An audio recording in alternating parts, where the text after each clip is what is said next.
àwọn ará ìpínlẹ̀ Kwara ti gba ìtúsílẹ̀ lákàtà àwọn ajínigbé sọ wínrínwínrín ọ̀rọ̀ ohun tójú wọn rí àti ìrìn àjò wọn lákàtà àwọn ajínigbé. Mò ń padà bọ̀ lákọ̀tún pẹ̀lú agbára energy láti tún fún ẹ̀yin tèmi back to back. Brother Shaggy sọ̀rọ̀ lẹ́yìn oṣù díẹ̀ tí wọ́n yìnbọn fún. Omi sojú rètèrètè nígbà tí wọ́n fi ara àgbà òṣèré olóògbé Kọ́lá Oyèwọ̀ fún ilẹ̀ Padòdò ní ìlú Ọba Ilé ní ìpínlẹ̀ Ọ̀ṣun. Ọ̀gá àgbà ọlọ́pàá Nàìjíríà ti ké sí àwọn ará ìpínlẹ̀ Ọ̀ṣun láti jáde dìbò ní ọjọ́ ìbò gómìnà ìpínlẹ̀ Ọ̀ṣun tó ń bọ̀. Ó ní ètò ààbò tó péye yóò wà ṣáájú, lákòókò àti lẹ́yìn ìdìbò náà. Gúdúgbẹ̀ tún já, àjọ ICPC tún ṣàwárí iléeṣẹ́ ayédèrú méjì mìíràn tí Adéyẹmí Adéníyì dá sílẹ̀. Lọ̀rọ̀ náà bá tún fọnná sójú kẹ̀kẹ́. Ẹ tẹ́tí yín ẹ gbọ́ o, èyíkéyìí ọlọ́pàá tó bá lọ́wọ́ sí dídàbàrú ètò ìdìbò lọ́ṣùn tàbí ṣètayọ òfin yóò dojúkọ ìjìyà gbangba. Ọ̀gá àgbà ọlọ́pàá IGP Dísù ló kìlọ̀ bẹ́ẹ̀ fáwọn ikọ̀ ọlọ́pàá lọ́ṣùn. Àtíkù ti ké sí ààrẹ Tinubu pé kó dárúkọ àwọn òṣìṣẹ́ ìjọba tó lọ́wọ́ nínú àríyànjiyàn PFIPC láti lè mú ọ̀rọ̀ náà ní ìtumọ̀ lójú àwọn ọmọ Nàìjíríà. Ilé ẹjọ́ gíga ìpínlẹ̀ Anambra ti fi akẹ́kọ̀ọ́ tó wà ní ìpele àṣekágbá kan sẹ́wọ̀n ọdún 15 fún ẹ̀sùn ìfipábánilòpọ̀ ní ìpínlẹ̀ náà. Ẹ bójú wolẹ̀ kí ẹ kíyèsí ìṣòro wa. Àwọn aṣáájú ẹgbẹ́ òṣìṣẹ́ ń béèrè fún àtúnyẹ̀wò owó oṣù tó kéré jùlọ lẹ́ẹ̀kan sí. Gómìnà ìpínlẹ̀ Ọ̀ṣun Adémọ́lá Adélékè ti rọ àwọn olùdìbò láti dìbò kí wọ́n sì dáàbò bo ìdìbò wọn lákòókò ìdìbò gómìnà ní ìpínlẹ̀ náà. Olórí Olúwaṣìndárayọ̀ nínú ayé tèmi ni oníròyìn yín. Ẹ gbọ́ àtúpalẹ̀ àwọn ìròyìn náà lẹ́kùnrẹ́rẹ́. Ẹ káàbọ̀ sí ìkànnì Drive TV. Fún ìgbà àkọ́kọ́, ẹ gbìyànjú láti like, share, subscribe kẹ́ ẹ lè máa gbádùn wa lóòrèkóòrè. Àwọn ará ìpínlẹ̀ Kwara tó gba ìtúsílẹ̀ lákàtà àwọn ajínigbé sọ wínrínwínrín ọ̀rọ̀ ohun tójú wọn rí àti ìrìn àjò wọn lákàtà àwọn ajínigbé. Gómìnà ìpínlẹ̀ Kwara Malam Abdulrahman Abdulrazak ti gbàlejò àwọn èèyàn ìlú Wọ́rọ́ ní ìjọba ìbílẹ̀ Kayama nípínlẹ̀ Kwara tí wọ́n dóòlà ẹ̀mí wọn lọ́wọ́ àwọn agbésùnmọ̀mí. Ètò ìgbàlejò náà ló wáyé ní ilé ìtura Royalton Hotel lópòpónà Waterview Ìlọrin ní ìpínlẹ̀ Kwara. Nǹkan bíi aago 4 ìrọ̀lẹ́ ní ètò ìgbàlejò náà bẹ̀rẹ̀ ní ilé ìtura tí wọ́n kó wọn sí. Lásìkò tó ń sọ̀rọ̀, gómìnà Abdulrahman Abdulrazak dúpẹ́ lọ́wọ́ Ọlọ́run ọba fún dídá àwọn èèyàn náà padà wálé láyọ̀. Gómìnà kan sára sí ààrẹ Bọ́lá Tinubu àti olùdámọ̀ràn àgbà lórí ètò àpapọ̀ ilẹ̀ wa pẹ̀lú àwọn ológun, ọlọ́pàá, àwọn ọdẹ àti gbogbo ẹ̀ṣọ́ aláàbò tó kù fún ìfọwọ́sowọ́pọ̀ wọn. Gómìnà wa bà ọkàn jẹ́ lórí àwọn tó ti pàdánù ẹ̀mí wọn lásìkò ìṣẹ̀lẹ̀ náà. Gómìnà ní òun kan sára sí ààrẹ Bọ́lá Tinubu fún àtìlẹ́yìn rẹ̀ lásìkò tí nǹkan le koko tó sì tún ṣokùnfà bí ààrẹ ṣe buwọ́lù dídá ọ́fíìsì àjọ ọmọ ogun sílẹ̀ ní ìlú Òmù-àrán, Kayama àti Ìlọrin. Gómìnà ní òun kò ní fi ààrẹ lọ́rùn sílẹ̀ rárá títí ohun gbogbo yóò fi dára sí i. Nínú ọ̀rọ̀ rẹ̀, olórí iléeṣẹ́ ológun lẹ́kùn Sobi ọ̀gágun Nicholas Umesi sọ pé ìṣẹ̀lẹ̀ náà bani lọ́kàn jẹ́ ṣùgbọ́n ó padà já sáyọ̀ báwọn ọmọ ogun ṣe dóòlà wọn. Nínú ọ̀rọ̀ Emir Kayama, Alhaji Muhasu Umar dúpẹ́ lọ́wọ́ ààrẹ Bọ́lá Tinubu àti gómìnà Abdulrahman Abdulrazak fún àtìlẹ́yìn wọn. Ó kan sára sí iléeṣẹ́ ọmọ ogun, ọlọ́pàá àti gbogbo àwọn ẹ̀ṣọ́ aláàbò tó kù fún iṣẹ́ takuntakun tí wọ́n ṣe. Emir ní ìṣẹ̀lẹ̀ náà kó ìpayà bá àwọn èèyàn agbègbè náà púpọ̀. Ọ̀kan lára àwọn tí wọ́n tú sílẹ̀, Sadiat Amira, sọ pé ẹnu kò lè ròyìn bí ọ̀hún ṣe rí. Ó tẹ̀síwájú pé ìrẹsì àti epo pẹ̀lú magí ní ọbẹ̀ tí wọ́n fún àwọn jẹ. Ó tẹ̀síwájú pé ìgbà míì oúnjẹ kan làwọn ń jẹ lójúmọ́, ìgbà míì ó sì lè jẹ́ ẹ̀ẹ̀mejì lójúmọ́. Ó tẹ̀síwájú pé ṣe ni àwọn ń sùn lórí ara wọn nínú igbó náà, òjò pa àwọn púpọ̀, ìgbà tí àwọn ọmọ kéékèèké ń kú ni wọ́n ṣe àtíbàbà fún àwọn. Ó ṣàlàyé pé àwọn aláboyún 7 ló bí ọmọ kú sọ́dọ̀ wọn, àwọn 5 ló gbé ọmọ wá láyọ̀. Ó ní ìgbà tó kù díẹ̀ tí wọn yóò yọ̀ǹda wọn, màálù 2 ni wọ́n pa fún àwọn. Wọ́n sì ní nítorí àwọn ò gbà wọ́n láyè láti mú ẹ̀sìn àjèjì wọ ìlú Wọ́rọ́ ló jẹ́ káwọn kọlu ìlú náà. Ó fi kún ọ̀rọ̀ rẹ̀ pé àwọn 12 ló kù lọ́dọ̀ wọn tí wọ́n finú fẹ́ dọ̀ yọ̀ǹda ara wọn sílẹ̀ láti máa bá wọn gbé nítorí wọ́n ní àwọn fẹ́ sọ gbogbo àwọn dẹrú láti máa gbé lọ́dọ̀ wọn. Ó ní àgbàdo àti iyọ̀ ní oúnjẹ tí àwọn ń jẹ jù lọ́dọ̀ wọn. Ó ní òun gbẹ̀bí fún àwọn aláboyún 10, àwọn ọmọdé 10 ló kú, èèyàn 12 ló dúró tì wọ́n láti máa bá wọn gbé. Lára àwọn tó wà níbi èso náà ni alága ilé aṣòfin ìpínlẹ̀ Kwara tó tún jẹ́ olùdíje fún ipò gómìnà lẹ́gbẹ́ òṣèlú APC Honorable Yakubu Danladi Saliu. Ọjọ́ 3 oṣù kejì ọdún yìí làwọn agbésùnmọ̀mí ya wọ ìlú Wọ́rọ́ ní ìjọba ìbílẹ̀ Kayama nípínlẹ̀ Kwara. Lásìkò àkọlù náà wọ́n dáná sun ọ̀pọ̀lọpọ̀ ilé àti ṣọ́ọ̀bù ìtajà, bẹ́ẹ̀ ni ọ̀pọ̀ ẹ̀mí ṣòfò lọ́jọ́ náà. Èèyàn tó dín díẹ̀ ní 200 ni wọ́n jí gbé lọ pẹ̀lú àwọn ìyàwó Emir Wọ́rọ́. Lásìgbà náà ni àwọn ará ìlú náà ti lójú oorun mọ́ kó tó di pé wọ́n padà yọ̀ǹda wọn lóru ọ̀sẹ̀ yìí. Àwọn èèyàn ìlú Wọ́rọ́ ní ìjọba ìbílẹ̀ Kayama àti àwọn èèyàn Yaskera ní ìjọba ìbílẹ̀ Baroti ìpínlẹ̀ Kwara tí àwọn agbésùnmọ̀mí jí gbé ti dé sí ìlú Ìlọrin, olú ìlú ìpínlẹ̀ Kwara. Àwọn èèyàn náà la gbọ́ pé wọ́n ti wà ní ilé Emir Yaskera tó wà ní ìlú Ìlọrin. Ọmọ ìlú náà kan tó bá akọ̀ròyìn BBC News Yorùbá sọ̀rọ̀ nípa ìṣẹ̀lẹ̀ náà láàárọ̀ ọjọ́ Ẹtì ọjọ́ 7 oṣù yìí fìdí ìṣẹ̀lẹ̀ náà múlẹ̀. Ọ̀gbẹ́ni Gunu Láfíà sọ pé nǹkan bíi aago 9 alẹ́ àná ni wọ́n gúnlẹ̀ sí ìlú Ìlọrin. Lásìkò tó náà sọ̀rọ̀, ẹnìkan tó ní kí á fi orúkọ bo òun láṣìírí sọ pé wọn yóò kó wọn lọ ilé ìjọba láago 3 ọ̀sán òní. Bẹ́ẹ̀ bá gbàgbé, lọ́jọ́ 3 oṣù kejì ọdún yìí làwọn agbésùnmọ̀mí ya wọ ìlú Wọ́rọ́ ní ìjọba ìbílẹ̀ Kayama ìpínlẹ̀ Kwara níbi tí wọ́n ti ṣekú pa ọ̀pọ̀lọpọ̀ èèyàn tí wọ́n sì tún jí àwọn èèyàn 163 gbé sá lọ. Nínú àwọn tí wọ́n jí gbé láti rí ìyàwó Emir ìlú náà àti àwọn ògo wẹrẹ pẹ̀lú àwọn obìnrin. Lásìgbà náà ni wọ́n ti wà ní àhámọ́ àwọn agbésùnmọ̀mí táwọn agbésùnmọ̀mí náà sì ń dúnkòokò láti fẹ́ àwọn ìyàwó Emir tí wọ́n jí gbé tí wọn yóò sì fi àwọn obìnrin tó kù lọ́kọ ní tipátipá. Ṣùgbọ́n lọ́jọ́rú ọjọ́ 5 oṣù yìí ni àwọn agbésùnmọ̀mí náà yọ̀ǹda gbogbo àwọn tí wọ́n jí gbé náà. Lásìkò tó ń bá BBC Yorùbá sọ̀rọ̀, kọmíṣánná fétò ìbáraẹnisọ̀rọ̀ ní ìpínlẹ̀ Kwara arábìnrin Bọ́láńlé Olúkojú sọ pé lóòótọ́ ni wọ́n ti yọ̀ǹda gbogbo àwọn tí wọ́n jí gbé náà. Ó ṣàlàyé pé Igbó Ọba National Park ní Kanji ìpínlẹ̀ Niger ni wọ́n ti dóòlà wọn. Ó tẹ̀síwájú pé gbogbo wọn ń gba ìtọ́jú lọ́wọ́ ní ilé ìwòsàn kan tó jẹ́ ti ìjọba àpapọ̀. Kọmíṣánná iléeṣẹ́ ọlọ́pàá ní ìpínlẹ̀ Kwara Adékìmí Òjó tóun náà bá akọ̀ròyìn sọ̀rọ̀ fìdí rẹ̀ múlẹ̀ pé wọ́n ti dóòlà ẹ̀mí gbogbo àwọn tí wọ́n jí gbé náà. Ó ní irú ìṣẹ̀lẹ̀ bẹ́ẹ̀ kò ní ṣẹlẹ̀ ní ìpínlẹ̀ Kwara mọ́ nítorí láti ìgbà tí ìṣẹ̀lẹ̀ náà ti ṣẹlẹ̀ làwọn ti ya wọ igbó láti kojú àwọn agbésùnmọ̀mí. Ó fi kún pé ikọ̀ elétò ààbò àpapọ̀ ilẹ̀ wa tó ṣàkójọpọ̀ àwọn ọmọ ogun, ọlọ́pàá, ọdẹ, ọmọ ogun òfurufú láti ọ́fíìsì olùdámọ̀ràn àgbà lórí ètò ààbò àpapọ̀ lójúmọ̀ ṣe iṣẹ́ náà. Mo ń padà bọ̀ lákọ̀tún pẹ̀lú agbára energy láti tún fún ẹ̀yin tèmi back to back. Brother Shaggy sọ̀rọ̀ lẹ́yìn oṣù díẹ̀ tí wọ́n yìnbọn fún. Gbajúmọ̀ aláwàdà tó tún jẹ́ òṣèrékùnrin nínú fọ́nrán fídíò oníṣẹ́jú péréte àti fíìmù àgbéléwò ní Nàìjíríà Samuel Perry tí ọ̀pọ̀ èèyàn mọ̀ sí Brother Shaggy tí fóun léde lẹ́yìn ọ̀pọ̀ oṣù tí ìròyìn gbé jáde pé wọ́n tú sí lára. Wọ́n yìnbọn fún lákòókò tí ó ń ya fíìmù ní ìpínlẹ̀ Ògùn. Lákòókò ọ̀hún ìròyìn náà jẹ́ kí ó di mímọ̀ pé Brother Shaggy farapa ní oṣù kẹta nígbà tí ó ń ya fíìmù ní agbègbè Sango Ọ̀tà Bridge. Ní ìbẹ̀rẹ̀ wọ́n gbé lọ sí ilé ìwòsàn kan ní agbègbè Alákùkọ nípínlẹ̀ Èkó kí wọ́n tó tún gbé lọ sí ilé ìwòsàn mìíràn ní Ìkẹjà. Láti ìgbà tí ìṣẹ̀lẹ̀ náà ti ṣẹlẹ̀, òṣèré fíìmù oníṣẹ́jú péréte Sit náà ti yàgò fún ìfarahàn gbangba púpọ̀. Èyí sì ti jẹ́ kí àwọn olólùfẹ́ rẹ̀ máa dúró de ìròyìn nípa bí ara rẹ̀ ṣe rí. Nínú ìrètí àwọn èèyàn ni ẹnìkan ti gbé ìròyìn ẹlẹ́jẹ̀ kan jáde pé Brother Shaggy ti jáde láyé.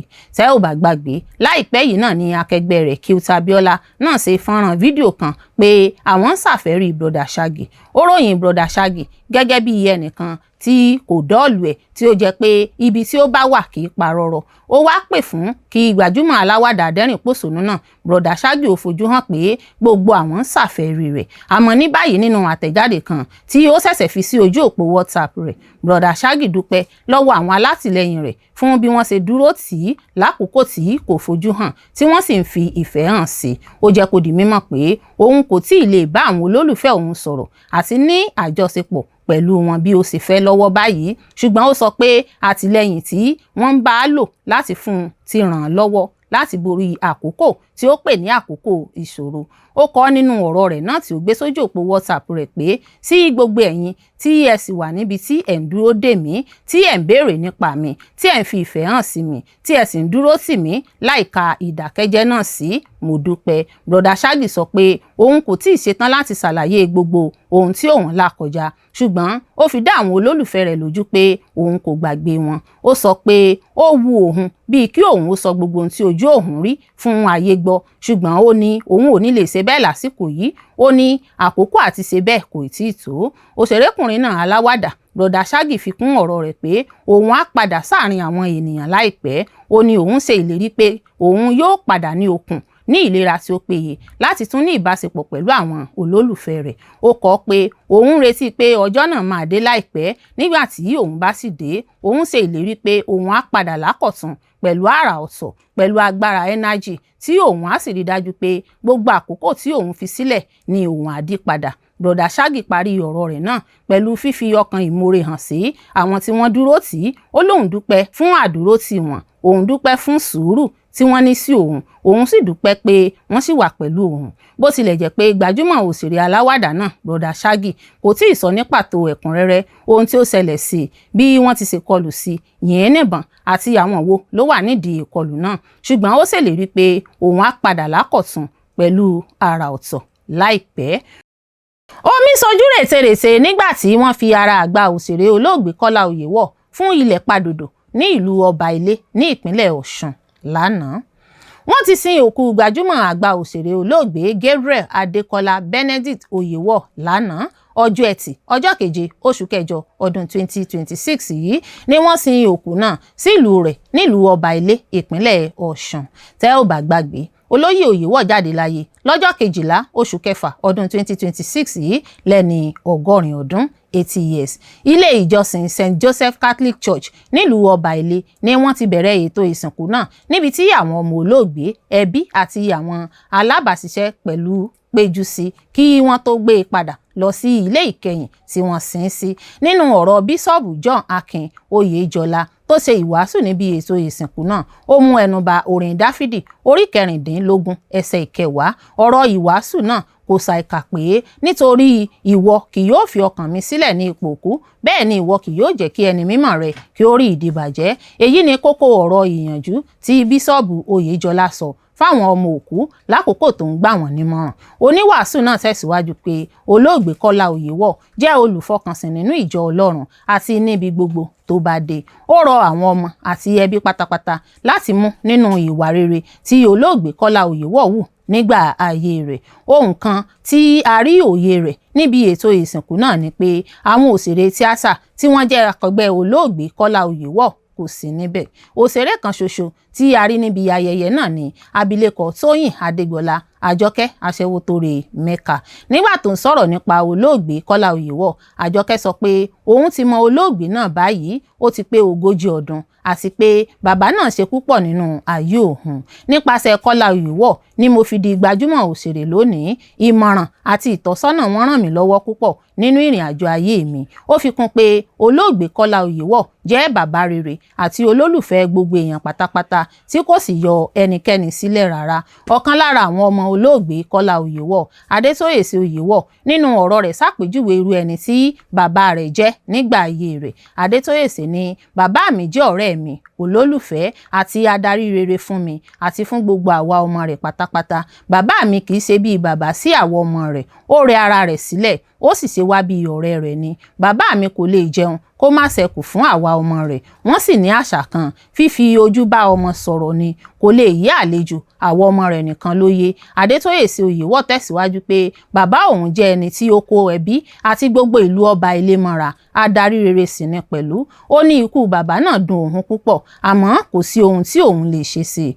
Àgbà òṣèré tíátà Yorùbá tó tún jẹ́ olùkọ́ fásitì ni olóògbé Kọ́lá Oyèwọ̀. Ọjọ́ 27 oṣù kẹta ọdún 1946 ni olóògbé Kọ́lá Oyèwọ̀ délé ayé. Ìlú Ọba Ilé nípínlẹ̀ Ọ̀ṣun ni wọ́n bí sí, tó sì bẹ̀rẹ̀ iṣẹ́ eré tíátà pẹ̀lú ẹgbẹ́ òṣèré Oyin Adéjọbí. Kọ́lá Oyèwọ̀ ṣe eré tíátà fún bíi 60 ọdún lára eré tó ti kópa ní Ṣàngó, Kòṣègbé àti Super Story. Bákan náà olùkọ́ àgbà ní olóògbé Oyèwọ̀ tó sì gba oyè ọ̀mọ̀wé nídìí eré ṣíṣe ní fásitì Ìbàdàn. Fásitì Ọbáfẹ́mi Awólọ́wọ̀ ní olóògbé náà ti ṣiṣẹ́ olùkọ́ni, ó sì tún ṣiṣẹ́ ní fásitì Redeemer. Gẹ́gẹ́ bí àwọn ọmọ rẹ̀ ṣe ṣàlàyé, ọdún 7 sẹ́yìn ni àárẹ̀ ti mú olóògbé kó tó jáde láyé lọ́jọ́ 12 oṣù kẹfà ọdún 2026 lẹ́ni 80 ọdún 80 years. Ẹ tẹ́tí yín ẹ gbọ́ o, èyíkéyìí ọlọ́pàá tó bá lọ́wọ́ sí dídàbàrú ètò ìdìbò lọ́sùn tàbí ṣe tayọ òfin yóò dojúkọ ìjìyà gbangba. Ọ̀gá àgbà ọlọ́pàá IGP Disu ló kìlọ̀ bẹ́ẹ̀ fáwọn ikọ̀ ọlọ́pàá lọ́sùn. Bí ìpolongo òṣèlú ṣe ń gbóná sí ní ìpalẹ̀mọ́ ètò ìdìbò gómìnà ìpínlẹ̀ Ọ̀ṣun tí yóò wáyé lọ́jọ́ àbámẹ́ta sátidé ní ọjọ́ 15 oṣù kẹjọ ọdún yìí, ọ̀gá àgbà àjọ ọlọ́pàá nílẹ̀ Nàìjíríà IGP Ọlátúnjí Disu ti kìlọ̀ fún àwọn ọlọ́pàá tí wọ́n gbé sẹ́ran láti ṣàmójútó ètò ààbò níbi ìdìbò náà kó gbájúmọ́ iṣẹ́ wọn, pé èyíkéyìí ọlọ́pàá tí wọ́n bá rí pé ó ran àwọn ènìyàn lọ́wọ́ láti di ìdìbò tàbí tí ó ń ṣe ohunkóhun tó lè ba ìdúróṣinṣin ètò ìdìbò jẹ́ yóò dojúkọ ìjìyà ní gbangba.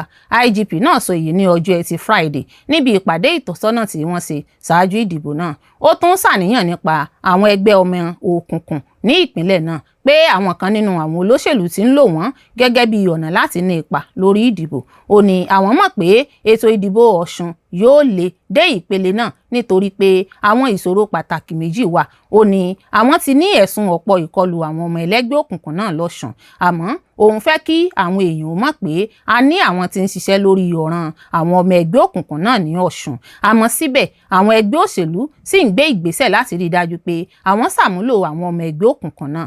Gẹ́gẹ́ bí ó ṣe sọ, àwọn iléeṣẹ́ ààbò tí ń tọpinpin wọn wọ́n sì máa tẹ̀síwájú láti wà lójúfò ní àkókò ìdìbò láti dènà ìwà ipá àti àwọn ọ̀nà míì tí ó lè da ìdìbò rú. Nígbà tó ń bá àwọn ọlọ́pàá tí wọ́n rán sí Ọ̀ṣun sọ̀rọ̀, ọ̀gá àgbà ọlọ́pàá náà kìlọ̀ gidigidi pé kí wọ́n má ṣe kópa nínú ìdìbò tàbí ṣe ohunkóhun tó lè ba ìgbẹ́kẹ̀lé àwọn ènìyàn nínú ìdìbò náà jẹ́. Ó ní gbogbo ọlọ́pàá tí àwọn rán sí ìpínlẹ̀ Ọ̀ṣun fún ìdìbò gómìnà tó ń bọ̀ gbọ́dọ̀ ṣe iṣẹ́ wọn pẹ̀lú ìtara àti òtítọ́. Ó ní èyíkéyìí ọlọ́pàá tí ó bá ran ẹnikẹ́ni lọ́wọ́ láti di ìdìbò tàbí tí ó bá ba ìlànà ìdìbò jẹ́ ní Ọ̀ṣun, àwọn á fìyà jẹ ní gbangba. IGP Disu tún rán àwọn ọlọ́pàá létí pé iṣẹ́ tí wọ́n ṣe jẹ́ iṣẹ́ tó ní ṣe pẹ̀lú òtítọ́, tí yóò sì bẹ̀ wọ́n pé kí wọ́n má ṣe fi iṣẹ́ àti ọjọ́ iwájú wọn rúbọ fún ìfẹ́ ẹgbẹ́ òṣèlú.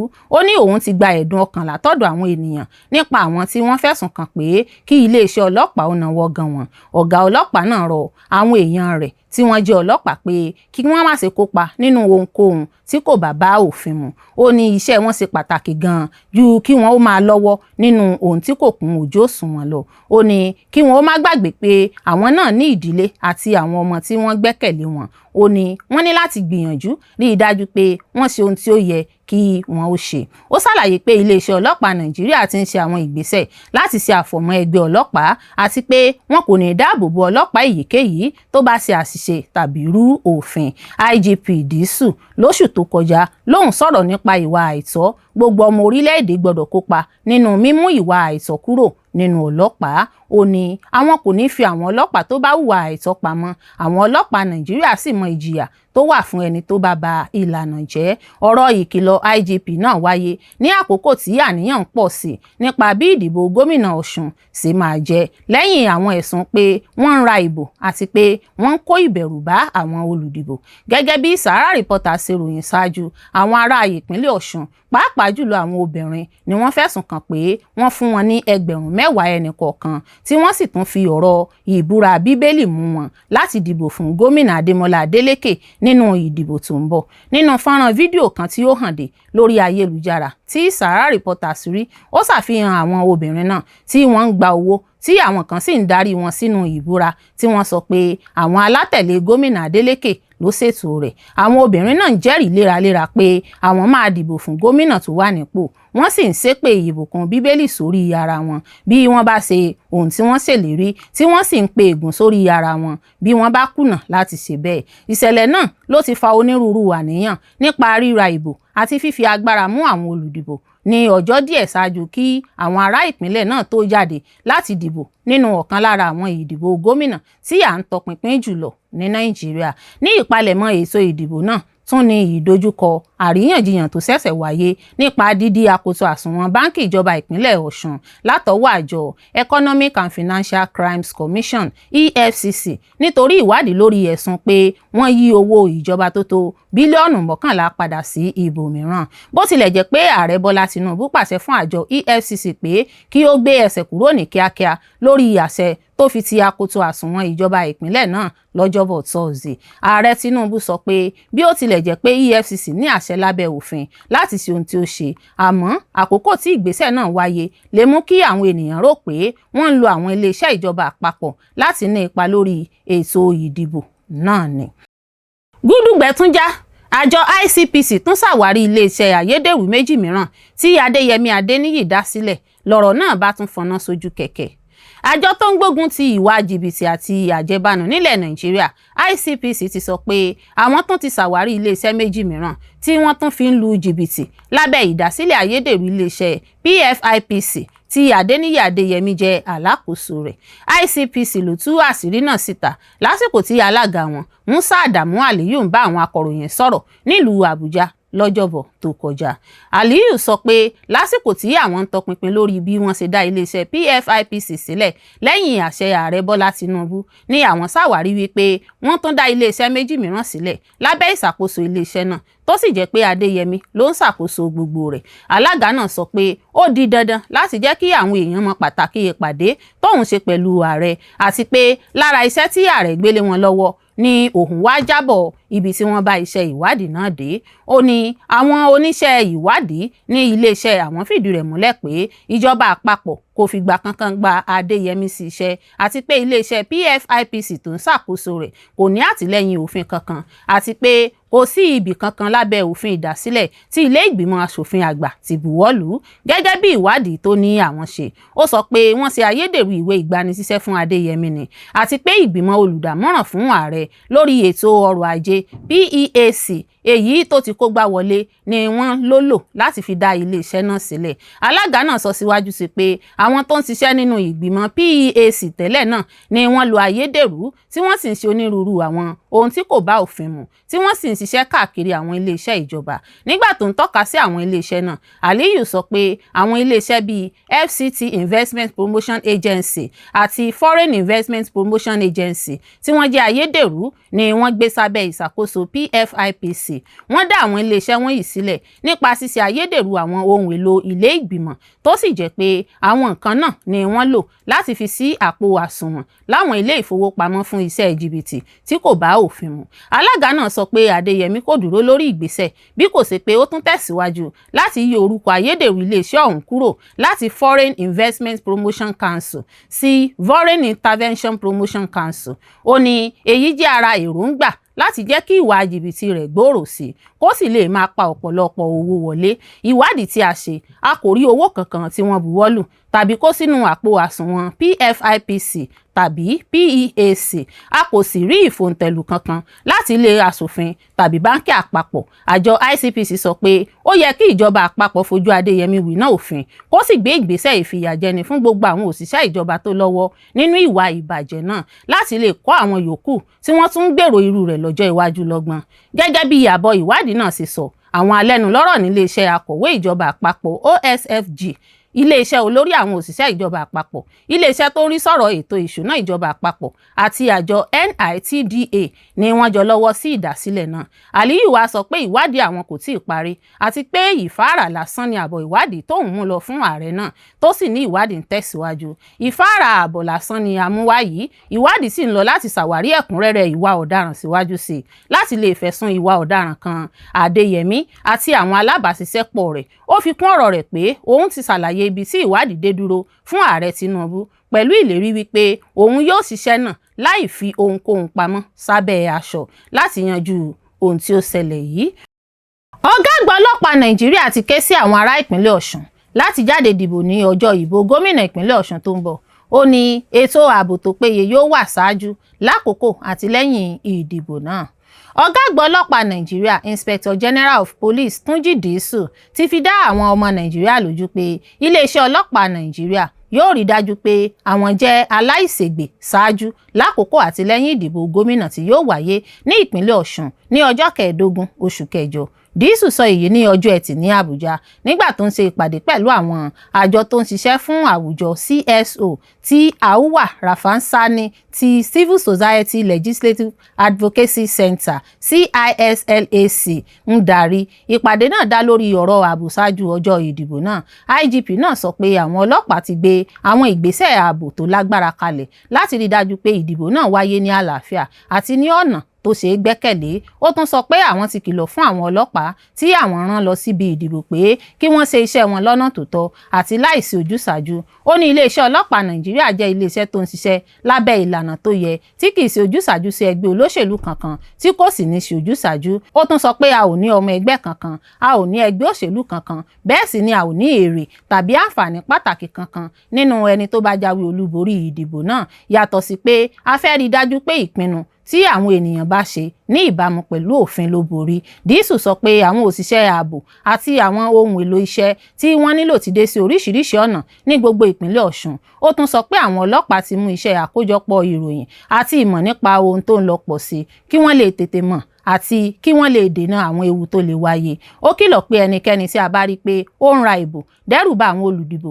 jí àpótí ìdìbò gbé, fi àwọn ọ̀daràn àti àwọn jàǹdùkú olóṣèlú ìwà ipá tàbí wàhálà ìdìbò míì yóò dojúkọ òfin láìka ipò òṣèlú ẹni náà sí. Ó ní ẹnikẹ́ni tí a bá rí pé ó ń ra ohun àwọn olùdìbò, ń dẹ́rù bà wọ́n, ń jí àpótí ìdìbò, ń hu ìwà ipá tàbí tí ń hu ìwà ìdìbò mìíràn, a ó ṣe ohun tó yẹ fún ẹni náà gẹ́gẹ́ bí òfin ṣe sọ láìka ẹgbẹ́ òṣèlú tàbí ipò ẹni náà sí.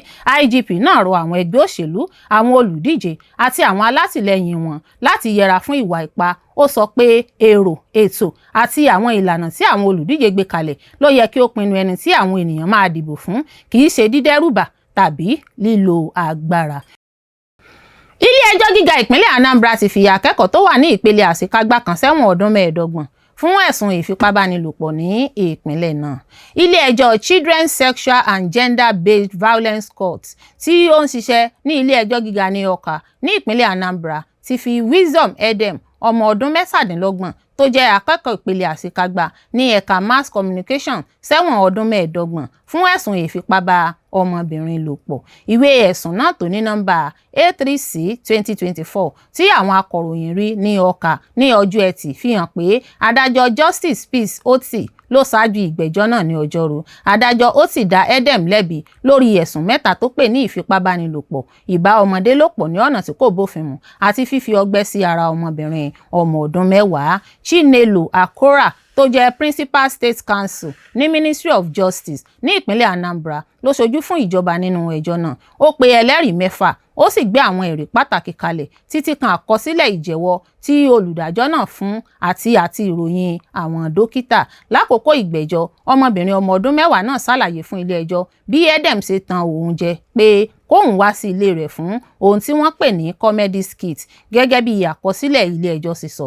Àkọsílẹ̀ náà sọ pé olùfarapa náà sọ pé òun ti ń ṣe eré pẹ̀lú olùjẹ́jọ́ náà àti àwọn mìíràn tẹ́lẹ̀, nítorí náà òun lọ pẹ̀lú àbúrò òun kékeré. Nígbà tí àwọn débẹ̀, olùjẹ́jọ́ náà rán àbúrò òun náà lọ sí ilé láti lọ mú aṣọ míì tí àwọn ò pààrọ̀. Lẹ́yìn náà, ó ní kóun wọ inú yàrá rẹ̀ níbi tó ti ní àwọn mìíràn tí ń dúró dè wọ́n. Ṣùgbọ́n nígbà tí ọmọbìnrin náà wọ inú yàrá, kò rí ẹnikẹ́ni níbẹ̀. Edem ti ilẹ̀kùn, ó sì fipá bá a lò pọ̀, èyí tó mú kí ọmọ náà bẹ̀rẹ̀ sí ṣe ẹ̀jẹ̀. Dókítà tó ṣàyẹ̀wò ọmọbìnrin náà tún jẹ́rìí níwájú ilé-ẹjọ́. Ó sì jẹ́rìí pé ọmọ náà ṣe ẹ̀jẹ̀ àti pé ó ní ọgbẹ́. Nígbà tó ń dá ara rẹ̀ láre, Edem kọ̀ gbogbo ẹ̀sùn náà. Ó sì sọ pé ọmọbìnrin náà ló tan òun jẹ. Ó tún fẹ̀sùn kàn pé ọmọbìnrin náà ló bọ́ aṣọ òun, ó sì fi nǹkan ọmọkùnrin òun sínú nǹkan ọmọbìnrin rẹ̀. Lẹ́yìn náà ló bẹ̀rẹ̀ sí ní ké. Ó tún sọ pé ọmọbìnrin náà ti sọ fún òun pé ọmọ ọdún 14 ni òun àti pé òun ní ọ̀rẹ́kùnrin. Ṣùgbọ́n ilé-ẹjọ́ kò gba àlàyé náà. Wọ́n ní ẹ̀jẹ̀ náà fi hàn pé ọmọbìnrin náà ò tíì ní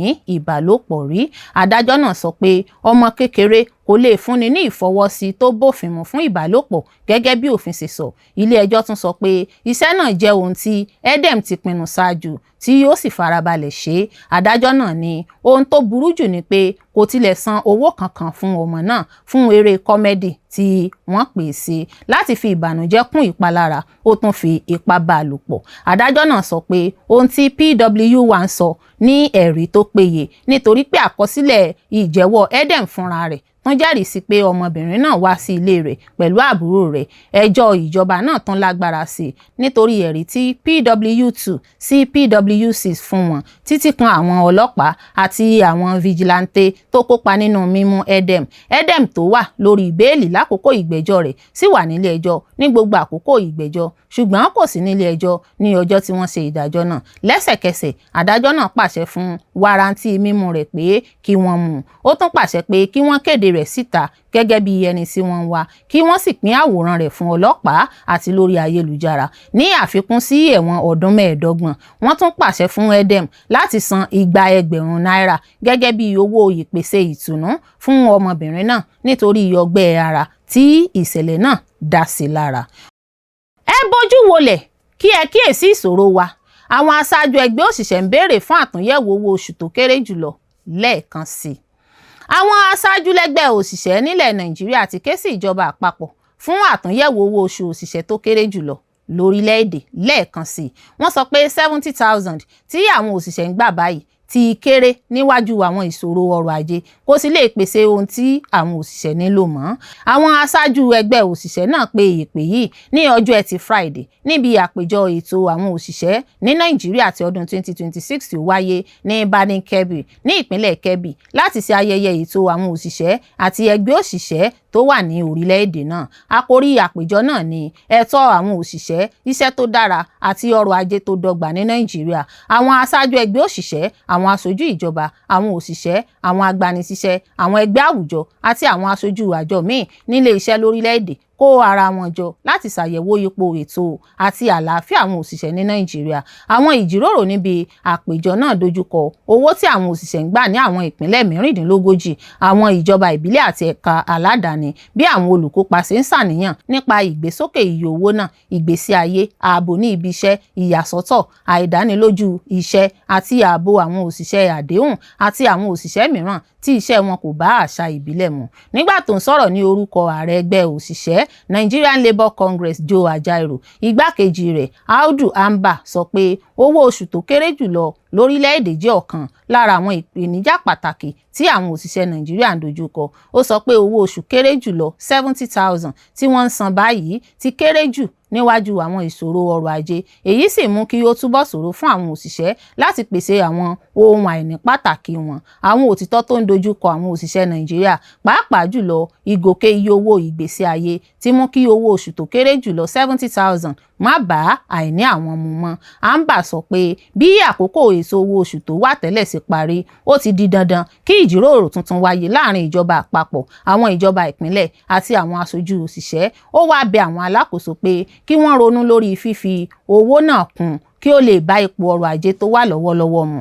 Olùṣètò àpéjọ náà àti olùdarí àgbà ti agbẹjọ́rò Ekpa Stanley sọ pé àwọn àpéjọ náà kì í ṣe láti ṣe ayẹyẹ ìsan ẹgbẹ́ òṣìṣẹ́ ní Nàìjíríà nìkan, ṣùgbọ́n láti ṣe àyẹ̀wò ìpínlẹ̀ tí ìlọsíwájú tí wọ́n ti ṣe àti àwọn ìpèníjà tó ṣì wà. Ó sọ pé àpéjọ náà kì í ṣe nípa ayẹyẹ ọdún 88 ti ẹgbẹ́ òṣìṣẹ́ nìkan, ó tún jẹ́ àǹfààní láti ronú lórí ohun tí àwọn ti ṣàṣeyọrí àti àwọn ìpèníjà tó ṣì wà, ohun tí àwọn gbọ́dọ̀ ṣe láti rí dájú pé àwọn òṣìṣẹ́ ní Nàìjíríà ní iṣẹ́ tó bófin mu àti tó ní iyì. Nígbà tó ń sọ̀rọ̀ níbi àṣeyẹ náà, Ayuba Wabba tí ó jẹ́ ààrẹ tẹ́lẹ̀ fún ẹgbẹ́ òṣìṣẹ́ ní Nàìjíríà, Nigeria Labour Congress, sọ pé kò yẹ kí àwọn dín ìtumọ̀ iṣẹ́ tó bófin mu kù sí fífi owó oṣù kún nìkan. Ó tẹnumọ́ pé ẹ̀tọ́ àwọn òṣìṣẹ́, ààbò àwùjọ àti ìjíròrò tó gbẹ́sẹ̀ tún ṣe pàtàkì. Gẹ́gẹ́ bí ó ṣe sọ, iṣẹ́ tó bófin mu kì í ṣe nípa owó oṣù nìkan, ó tún jẹ́ nípa ètò àwọn òṣìṣẹ́, ààbò àwùjọ àti ìjíròrò tó ní ìtumọ̀ láàrin àwọn òṣìṣẹ́,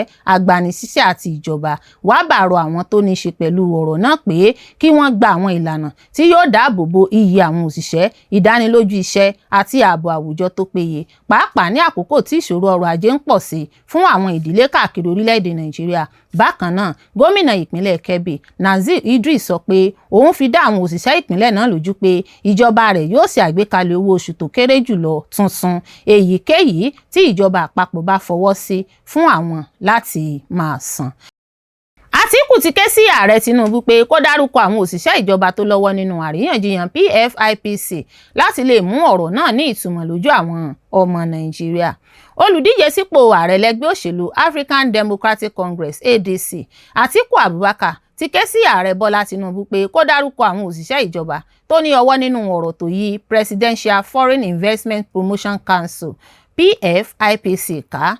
Atiku sọ pé ìròyìn àkọ́kọ́ ti Independent Corrupt Practices and Other Related Offences Commission ICPC fi síta kò túmọ̀ sí pé wọ́n ti fọ ààrẹ àti iléeṣẹ́ ààrẹ mọ́ nínú ọ̀rọ̀ náà. Ó ní ìròyìn náà sọ tó wí pé ìfọwọ́sowọ́pọ̀ wà láàrin àwọn iléeṣẹ́ ìjọba tí ń fa àwọn ìbéèrè tuntun nípa bí ẹni tí wọ́n fẹ̀sùn kàn pé ó ń ṣe aṣojú iléeṣẹ́ ayédèrú ṣe lè ṣiṣẹ́ láàrin àwọn aláṣẹ, bó ṣe lè wọlé sí àwọn ọ́fíìsì àti ohun èlò ìjọba àti bó ṣe sí àwọn àkáǹtì ní orúkọ àwọn iléeṣẹ́ ìjọba tí kò sí. Nínú àtẹ̀jáde kan tí Prince Suwaibu, olùrànlọ́wọ́ pàtàkì Àtíkù lórí ìbáraẹnisọ̀rọ̀ àwùjọ fi síta ní ọjọ́ Ẹtì lórúkọ Àtíkù, igbákejì ààrẹ tẹ́lẹ̀ náà sọ pé ìjọba kò lè gbà pé mọ̀gòmọ̀gó wà nínú àwọn ìlànà rẹ̀, kí ó sì tún sọ pé gbogbo ètò inú iléeṣẹ́ ààrẹ mọ́ pátápátá. Àtíkù béèrè pé bí ìfọwọ́sowọ́pọ̀ bá wà, ta ni ó fọwọ́sowọ́pọ̀? Bí àwọn òṣìṣẹ́ ìjọba kò bá bójútó iṣẹ́ wọn, ta ni wọ́n? Ta ló fún wọn ní àṣẹ láti wo àwọn ọ́fíìsì ìjọba?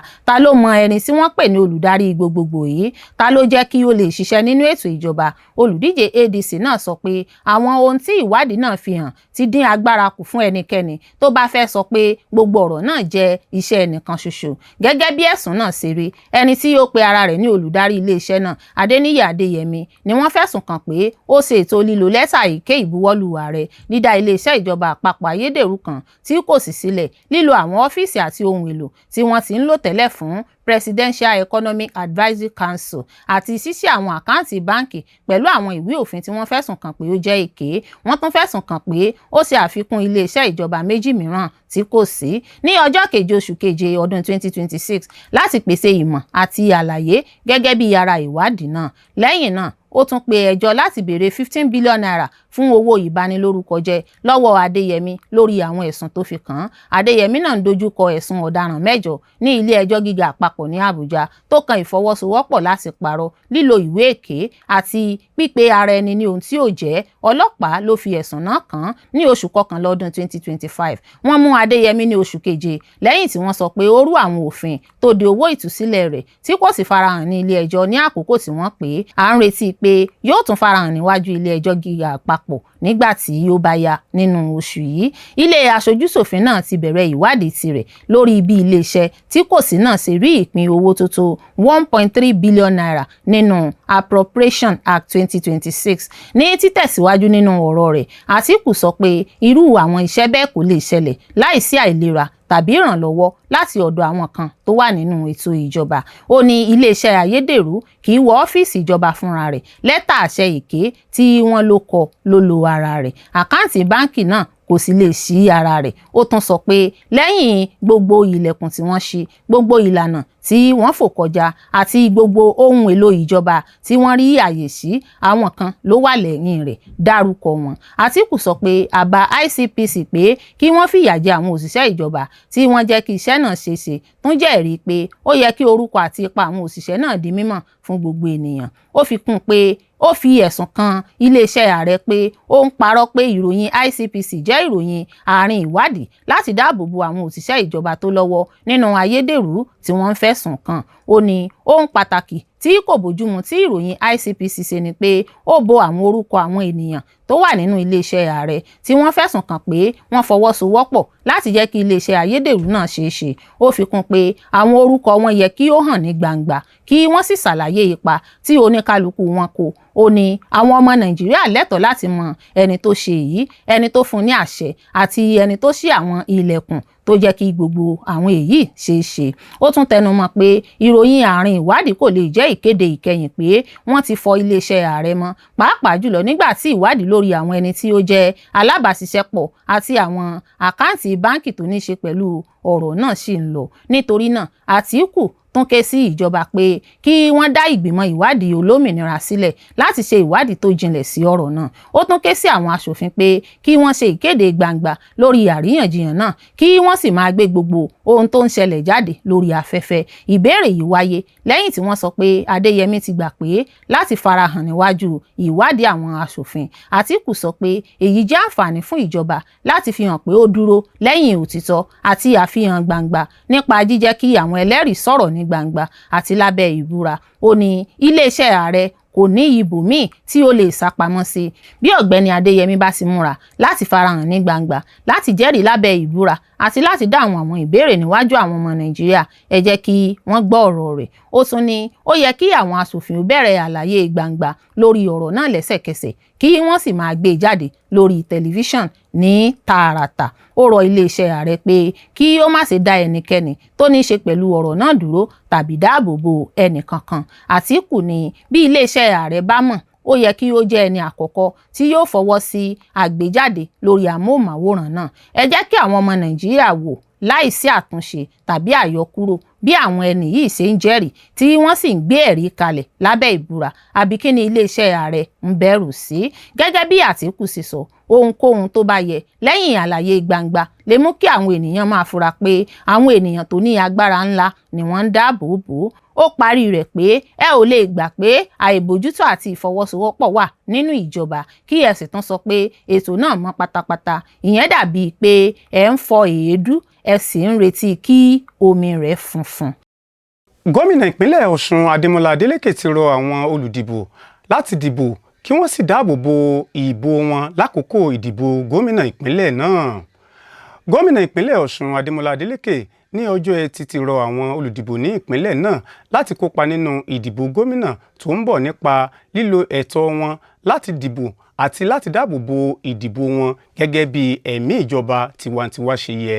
Gẹ́gẹ́ bí àtẹ̀jáde kan tí agbẹnusọ gómìnà Ọláwálé Rasheed fi síta ṣe sọ, Adélékè sọ èrò yìí ní ọ̀nà méjì ọ̀tọ̀ọ̀tọ̀ nígbà tó ń ṣe àbẹ̀wò sí ààfin Àjàláyé ti Ìpẹ̀tù Ìjẹ̀ṣà àti Ẹlẹ́gbọ̀rọ̀ ti Ìjẹ̀bú-Jẹ̀ṣà ní ìpínlẹ̀ náà. Adélékè lọ sí àwọn ààfin àwọn ọba náà láti wá àtìlẹ́yìn fún ìdìbò ìpadàbọ̀ rẹ̀ sípò pẹ̀lú ìbátan rẹ̀ olórin tàkasúfèé David Adélékè tí ọ̀pọ̀ ènìyàn mọ̀ sí Davido pẹ̀lú àwọn olórí pàtàkì nínú Ìmọ́lẹ̀ Campaign Council. Gómìnà rọ àwọn olùdìbò Ọ̀ṣun pé kí wọ́n fi ìgboyà àti ìpinnu hàn láti lo ẹ̀tọ́ ìdìbò wọn èyí tí òfin orílẹ̀-èdè fún wọn. Ó sì kéde pé kò sí agbára kankan tó lè gba àwọn olùdìbò Ọ̀ṣun lọ́wọ́ ẹ̀tọ́ wọn nínú ìjọba tiwantiwa. Ní títẹ̀lé ọ̀rọ̀ Davido tó ti rọ àwọn ará Ọ̀ṣun láti dìbò kí wọ́n sì dáàbò bo ìdìbò wọn, gómìnà sọ pé ìdìbò òmìnira àti òdodo jẹ́ ẹ̀tọ́ tí kò ṣeé gbà lọ́wọ́ àwọn ará Ọ̀ṣun. Ó ní àwọn ará Ọ̀ṣun ti múra tán láti dáàbò bo àti láti fi ẹ̀tọ́ wọn múlẹ̀ ní ọjọ́ 15 oṣù kẹjọ ní ààfin Àjàláyé ti Ìpẹ̀tù Ìjẹ̀ṣà. Ọba náà gbóríyìn fún gómìnà fún ohun tó pè ní iṣẹ́ àgbàyanu tí ó ṣe ní ọdún 4 tó kọjá. Ó sì ṣe ìdánilójú fún ẹgbẹ́ Àkọ́dù pé àwọn ènìyàn rẹ̀ yóò ṣe àtìlẹ́yìn pípé fún wọn ní ọjọ́ 15 oṣù kẹjọ. Nígbà tó ń kí gómìnà káàbọ̀, Ọba Òkè tún ṣètò àkókò àdúrà fún ìjáwé olúborí níbi tí àwọn aṣojú ẹ̀sìn ọ̀tọ̀ọ̀tọ̀ ti kópa nínú àwọn iṣẹ́ àdúrà fún ìjáwé olúborí ẹgbẹ́ Àkọ́dù lórí àwọn ẹgbẹ́ tó ń díje pẹ̀lú wọn. Ọba náà ní ẹ ó ṣẹ́gun fún sáà kejì, ẹ ó sì ṣe ju ohun tí ẹ ṣe ní sáà àkọ́kọ́ lọ. Àwọn ènìyàn mi nífẹ̀ẹ́ láti máa jẹ́ apá kan nínú àyípadà rere tó ń ṣẹlẹ̀ ní ìpínlẹ̀ yìí. Nínú àwọn ìpolongo tí wọ́n ṣe ní Ìpẹ̀tù Ìjẹ̀ṣà àti Ìjẹ̀bú-Jẹ̀ṣà, Adélékè kéde pé ìṣẹ́gun ti sún mọ́lé. Ó sì rọ àwọn ènìyàn pé kí wọ́n mú ìpolongo àti ìkójọpọ̀ àwọn olùdìbò pọ̀ sí fún ìtẹ̀síwájú. Ó ní ìdánilójú wà fún ààbò yín. A ti ṣe ìdánilójú pé ẹ ó wà ní àìléwu. Ẹ pe àwọn mọ̀lẹ́bí àti ọ̀rẹ́ yín jọ. Ẹ dìbò fún ìjọba tó dára àti fún èso ìjọba tiwantiwa tó lágbára. Gómìnà náà tún sọ fún àwọn alátìlẹyìn rẹ̀ ní Ìpẹ̀tù Ìjẹ̀ṣà àti Ìjẹ̀bú-Jẹ̀ṣà pé àwọn ará Ìjẹ̀ṣà àti àwọn ará Ọ̀ṣun kò gbọdọ̀ bẹ̀rù. A jẹ́ ènìyàn tó ní ìgboyà. Ẹ dìbò kí ẹ sì dáàbò bo ìdìbò yín.